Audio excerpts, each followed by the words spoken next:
Olá, alunos da Univesp, bem-vindos à quinta semana de Pesquisa Operacional 2. Eu sou o professor Aníbal Tavares de Azevedo e a gente vai continuar a dar prosseguimento aos nossos estudos aqui.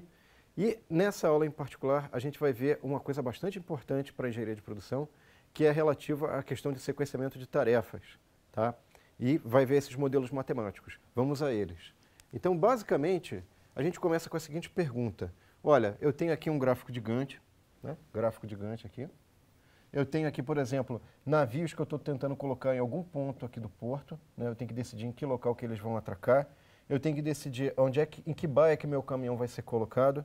E aqui, repara o seguinte, eu tenho aviões em que finger ou em que portão que esse avião vai estar colocado, né? E o que esses problemas têm em comum? É o que a gente vai ver agora, a gente consegue modelos matemáticos interessantes que podem auxiliar na tomada de decisão desses problemas, tá? Então, basicamente, a gente vai começar com a seguinte questão. Eu suponho que eu tenho várias tarefas, tarefa 1, 2, 3, e aqui eu tenho uma máquina. Só que aí repara o seguinte, isso aqui não é o modelo de designação, não é o modelo de designação generalizada como a gente viu nas aulas anteriores, tá? Basicamente, o que eu vou olhar agora é para a questão do tempo. Então, por exemplo, essa tarefa 1 aqui, ela tem um tempo de processamento. Esse tempo de processamento vai influenciar no instante que eu vou terminar a tarefa I, tá? E eu vou olhar se esse tempo é menor que a data de entrega, que está dada aqui, ó, tá? Se eu tiver um tempo aqui, a data de entrega, menos o tempo de processamento, o instante em que eu terminei a tarefa, eu vou ter um avanço da minha tarefa que é dado por essa letra, tá? O que mais que eu posso ter? Se depois dessa tarefa 1 eu começar a fazer uma tarefa 2, que vai terminar nesse instante de tempo C2, repara que essa tarefa, infelizmente, eu a terminei atrasado, porque o instante de entrega D2 dela era aqui, tá? E aí o que vai acontecer? Eu posso ter uma medida que se chama atraso da tarefa, que eu vou indicar pela letra T de I, que vai ser o quê? O máximo entre esse instante de término da tarefa menos o instante que eu deveria ter entregue a tarefa. E aqui eu faço o máximo entre essa diferença e zero. Isso aqui sempre vai me dar um atraso, que pode ser zero ou pode ser um valor aqui positivo, como é o caso dessa situação, tá? Eu também tenho aqui o lateness, que é simplesmente a diferença entre o instante que eu entrego a tarefa menos a data que eu deveria ter entregue. Isso aqui pode ser negativo ou positivo, tá? Muito bem. E veja o seguinte, que interessante. Todas as tarefas que eu faço, eu não permito, nesses modelos que eu vou mostrar para vocês, interrupção da tarefa. Não há interrupção de tarefas, tá? Então, com isso, a gente já deu uma visão geral das métricas, dos equacionamentos e símbolos que são usados para o problema de sequenciamento de tarefas em uma máquina, tá bom? Então, como é que eu vou representar a variável de decisão do problema de sequenciamento de tarefas em uma determinada máquina? É muito parecido com o que a gente tinha visto lá no problema do caixeiro viajante. Então, lá eu tinha o quê? Uma cidade de origem e uma cidade de destino. Então, se eu faço da cidade 1 para a cidade 2, x12 igual a 1. Se não, é zero. Tá certo? Só que aqui a gente não está falando de caixeiro viajante, a gente não está falando de cidades. A gente está falando aqui, ó, eu comecei a fazer uma tarefa I, e depois dessa tarefa I eu vou para uma tarefa J, então esse cara daqui vai ser igual a 1, tá certo? Se a máquina processa a tarefa I e depois a tarefa J, essa variável vai ganhar valor 1. Muito bem. Então, como é que vai ficar o nosso modelo matemático de colocar tarefas em uma máquina, né? De sequenciamento de tarefas em uma máquina? Então, veja o seguinte, aqui pelo menos as restrições são muito próximas do modelo de designação que a gente já tinha visto nas semanas anteriores, só que aqui a gente vai ter um artifício que vai ser mais detalhado ao longo dos vídeos da semana, que eu vou ter que ter uma tarefa fictícia zero, tá? Enfim, isso vai ser explicado com mais detalhes depois em vários vídeos menores, tá?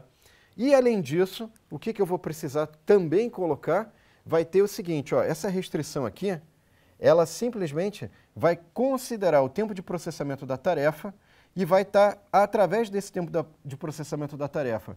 E em instante de término de uma tarefa I, eu consigo dizer qual é o instante de término de uma tarefa J. Isso aqui vai ser mais detalhado também ao longo da semana, a gente vai colocar exemplos, isso aqui vai ser melhor trabalhado. Mas é só para dizer que no problema de sequenciamento de tarefas a gente tem que levar em consideração o tempo de processamento e essa restrição vai fazer esse papel, tá? Muito bem, então veja o seguinte, qual que vai ser a função objetiva aqui para a gente finalizar esse modelo? Vai ser, por exemplo, soma dos tempos de término das tarefas. Lembra que essa variável aqui, essa variável estava indicando o instante que termina uma tarefa aí. Essa variável, portanto, vai fazer o papel de você olhar e falar o seguinte, olha, eu terminei nesse instante, perfeito, então eu vou somando os términos de cada instante e vou ver como é que ficou a alocação de tarefas em função dessa métrica. Eu vou colocar um exemplo numérico que vai tornar isso mais claro, tá? Então veja o seguinte, se eu pegasse 3 tarefas aqui e vou colocar nessa ordem o processamento dessas tarefas. Então a primeira tarefa tem um tempo de processamento 3, eu comecei no instante 0 e no instante 3 eu termino essa tarefa, tá? E aí o que vai acontecer? O instante de término dessa tarefa foi no instante 3. Legal. Agora, a segunda tarefa eu tenho um tempo de processamento 6. O instante de término é 9, porque eu vou somar com esse 6 o instante de término da tarefa anterior, e isso vai dar 9. Agora, se essa tarefa terminou no instante 9, esse 9 vai somar com esse 3, e a soma dos términos de instante de tempo até aqui vai dar 12. Tá? E para finalizar a tarefa 3, eu tenho um tempo de processamento 4, só que esse instante, se eu fizesse uma linha do tempo aqui, né? Eu comecei no instante 9, mais 4 aqui, vou terminar no 13, no instante 13 aqui. Esse 13 vai somar com 12, e isso vai dar 25. Tá legal? Então, eu estou fazendo uma sequência que está dando uma soma dos instantes de término igual a 25. E se eu trocar a ordem, se eu modificar a ordem, o que vai acontecer? Muito bem. Então, se eu trocar a ordem, usando uma regra chamada Shortest Processing Time, SPT, eu vou colocar em primeiro lugar as tarefas em ordem crescente de processamento, 3, 4 e 6. Tá? Com isso, o instante de tempo de término da tarefa 1 é 3, está aqui direitinho. A terceira tarefa, a tarefa 3, na verdade, vai ser feita antes da tarefa 2. Com isso, eu vou somar esse 3 com 4, vai dar 7. Tá? Esse 7 vai somar com 3 e eu vou ter 10. E, finalmente, eu vou fazer a tarefa 2. Só que, detalhe, a tarefa 2 eu vou começar no instante 7. Com um tempo de processamento 6, eu vou terminar no instante 13. Esse 13, que é quando eu terminei a tarefa 2, ou seja, C2 igual a 13, vai somar com esse 10, que era o C3 igual a 7, mais o C1 igual a 3, que deu 10 aqui, tá? Então, se eu somar esses caras com esse cara daqui, vai dar 23. Repara que isso aqui deu menor do que os 25 anteriores que eu tinha obtido, tá? Então, a gente já está vendo aí que mudar a sequência das tarefas vai alterar essa métrica, tá? E quais são as outras possíveis métricas que a gente poderia utilizar? Vamos dar uma olhadinha, olha. Eu poderia, por exemplo, minimizar o atraso máximo. Então, lembra que essa T de I aqui é o atraso da tarefa I. Atraso da tarefa I, né? Legal, e como é que eu calculava o atraso da tarefa I? Eu tinha que pegar o instante de término daquela tarefa I e subtrair pela data de entrega da tarefa I, tá? Isso me dava o atraso de cada tarefa, eu quero minimizar o máximo atraso. Então a gente vai usar aquele truque de que eu posso substituir essa função de máximo por restrições aqui, por essa restrição aqui, para obter o máximo, T máximo, em relação a T de I, e o T de I pode ser obtido a partir disso, tá? E isso aqui vai ficar mais claro com outros vídeos que eu vou detalhar passo a passo. Mas isso aqui é só para mostrar que você pode construir outras funções objetivo, como, por exemplo, essa de minimizar o atraso máximo, tá? Então, só para mostrar e ilustrar essa questão do atraso, eu coloquei a tarefa 1, um tempo de processamento 3, terminou no instante 3, sendo que a data de entrega que eu deveria fazer aqui mesmo era essa data de entrega, e aí o meu atraso aqui ficou em 13, tá?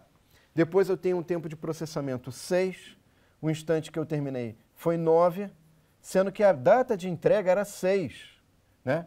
Então, repara, aqui eu tinha que ter entregue no instante 13, entreguei antes, no instante 3, o atraso foi 0. Aqui eu tinha que entregar no instante 6, entreguei no 9, o atraso foi 3.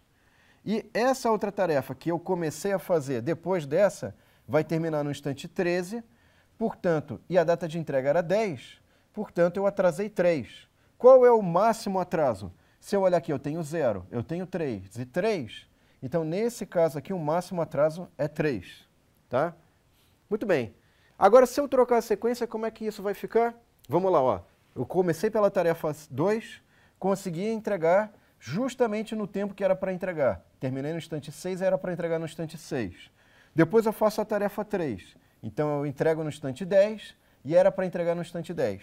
E aqui eu fiz a tarefa 1, consegui terminar ela no instante 13 e era para entregar no instante 13. Repara que nenhum atraso aqui foi diferente de 0, portanto, o máximo atraso foi 0. Então, dependendo de como eu faço a ordem das tarefas, eu posso ter um máximo atraso maior ou menor, tá? Muito bem. O que eu posso fazer a mais, além disso, nos nossos modelos matemáticos, pessoal? Eu posso considerar a questão de setup, tá? Então, se o setup for independente da sequência, eu posso simplesmente somar o setup no tempo de processamento, obtendo um tempo de processamento linha, e faço o modelo, resolvo o modelo como eu já estava resolvendo antes, tá? Agora, se o setup for dependente da sequência, o que significa isso? Setup dependente da sequência, eu vou ter que olhar, olha, se eu estou fazendo a tarefa 2, o que veio antes da tarefa 2? Veio a tarefa 1? Então eu vou olhar essa matriz aqui, ó, essa matriz aqui é basicamente uma matriz que está olhando quem que veio antes de quem e quanto tempo você vai levar para preparar a sua máquina, dado que a tarefa anterior, qual foi a tarefa anterior que você passou pela máquina, tá? Isso é muito comum com o problema de indústria alimentícia, que você tem que fazer limpeza da linha, etc. Então, esse setup dependente da sequência é muito comum nesses tipos de problema, tá? Então, só para ilustrar aqui, deixa eu apagar um pouquinho aqui para não ficar muito confuso. Muito bem. Então, só para ilustrar aqui, se eu fiz a tarefa 1 e depois a 2, tarefa 1 e depois a 2, eu vou gastar um tempo de setup de 1, tá? Aqui o tempo de setup 1. Depois da tarefa 2, eu vou pular para a tarefa 3. Então, tarefa 2, eu venho aqui e vou fazer a tarefa 3. Vou gastar um tempo 2, está aqui o tempo 2, tá? Então, se eu não contabilizar o tempo de processamento, que está dado já aqui, eu vou somar o tempo de setup, 1 e 2, aqui está errado, é 2, e o total vai dar 3, tá? Muito bem. Então aqui, dependendo de como eu faço a sequência, eu vou gastar mais ou menos setup. Aqui eu gastei 3. E se eu trocar a sequência agora? Ó, troquei minha sequência. Vou fazer de 1 para 3 e de 3 para 2. O meu setup de 1 para 3 é 3. O meu setup de 3 para 2 é 3. Como é que eu fiz isso? Ó, de 1 para 3 é o tempo de setup 3 e de 3 para 2 é 3. Esses dois caras aqui, se eu somar, vai dar justamente o 6, tá? Ou seja, eu vou gastar 3 unidades de tempo a mais do que na sequência anterior, tá? Muito bem. Agora, então, que a gente aprendeu a mexer com uma máquina, a gente pode ter várias máquinas, poderia ter 2 máquinas, tá? E quais seriam as características dessas 2 máquinas? Elas poderiam ser idênticas, uniformes ou não relacionadas. E cada uma delas vai resultar no modelo que a gente vai procurar trabalhar, que eu vou indicando com vídeos mais detalhados depois, durante a semana, tá?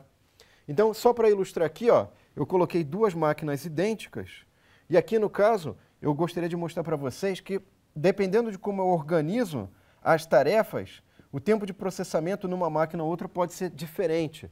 Aqui, no caso, o tempo de processamento nosso é idêntico para qualquer máquina que eu coloque, mas poderia ser diferente se as máquinas fossem diferentes, tá?